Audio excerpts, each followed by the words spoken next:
It is often refreshing to sit back for a couple of hours. No technology, no phone, no thought of the errands and chores you need to get done. Just sit back and get lost in a good show. And if you can add some great music, a few laughs, an award-winning storyline to all of that, bonus.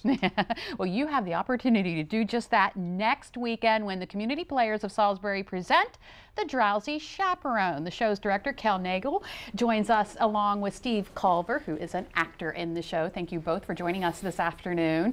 I'm going to start off with you, Kel. You described the Drowsy Chaperone as a musical about why we love musicals. For those who aren't familiar with the Drowsy Chaperone, give us an overview. Well, it is set in basically in the year it was produced, 2006, about 12 years ago, in the apartment of a fellow known only as Man in Chair, sort of a frumpy, a little bit grumpy, middle-aged bachelor, who opens the show in the dark with the line, "I hate theater." And then he proceeds to do about a 4-minute monologue about his love for theater, musical theater in particular, and volunteers to play for the audience his favorite record, The Drowsy Chaperone, a fictional musical which occurred in 1928. And the musical, as he plays it, comes to life in his head and on stage in his apartment, which is transformed into the 1928 mansion of Mrs. Tottendale, who is going to host a society wedding. Music, mayhem. Oh my goodness. And an evening's entertainment. And this thing has won 5 Tonys.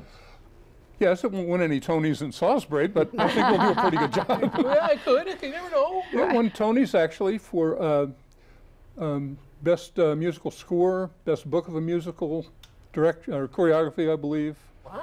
All right, so Steve, you play the Man in Chair, which Kel just, frumpy and grumpy, middle-aged man. So tell us a little bit more about your character. Well, he's an avid lover of Broadway musicals, and he prefers the older musicals, you know, the Gershwin Brothers, Cole Porter, etc., like that, to the modern ones. Not only does he love the musicals, he also researches the actors who are in them, and while the record is playing and the show is going on, he puts in little anecdotes about what the actors in the fictitious actors, you know, what they were like in real life and who they were and if they really were a couple and things like that. And just gets very involved in it while he's listening to it and just very enthusiastic about the entire thing. So what do you do to prepare for a show? A lot of memorization. Yeah, because a 4-minute monologue? Oh yeah, and that's the longest. There's several monologues throughout the show because I interact only with the audience for the first 99% of the show. I don't interact with any of the other characters. I just talk to the audience, and there's a lot of monologues and things like that. So it's a lot of memorization. And I drive people crazy around me because they'll stop and look at me and, "What are you doing?" I'm rehearsing lines because I'm constantly talking to myself, walking the dog. My coworker came in last month and said, "What are you doing in here?" I'm hearing, like, "Sorry, I didn't realize you could hear me. I'm working on my lines," because it takes, you know, a lot of memorization to get that down. Man. Kel, tell us about the volunteers. They put a lot of hours into getting this show ready. Well, everybody involved is basically a volunteer. Yeah, that's true. So we've had numerous people working on the set.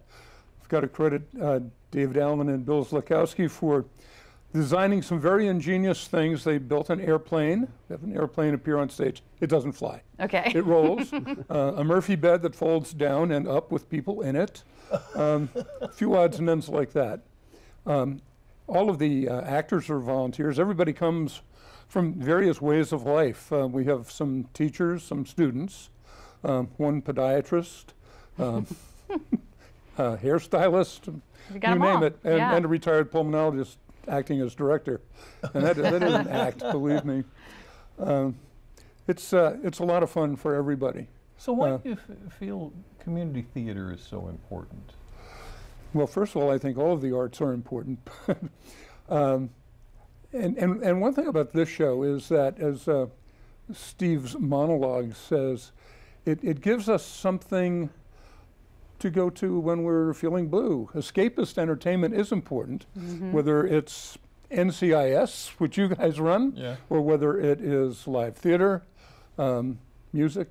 It is important to get away from all the stresses of daily life. Yeah, I agree. All right, well, let's go over the details for the show. It's happening on Friday, Saturday, and Sunday evenings. Friday, June 22nd at 8 p.m., Saturday, June 23rd at 8 p.m., and Sunday, June 24th at 2 p.m. And it's all happening at Wicomico High School, the auditorium there, right? Right. Yes, Okay. it's a nice theater. All right. And there's a nice big stage, and we'll use it. Use every bit of it. We will use every square inch. Okay. Cal Nager, director, and Steve Culver, actor in the Community Players production of The Drowsy Chaperone. Thank you so much for being here this afternoon.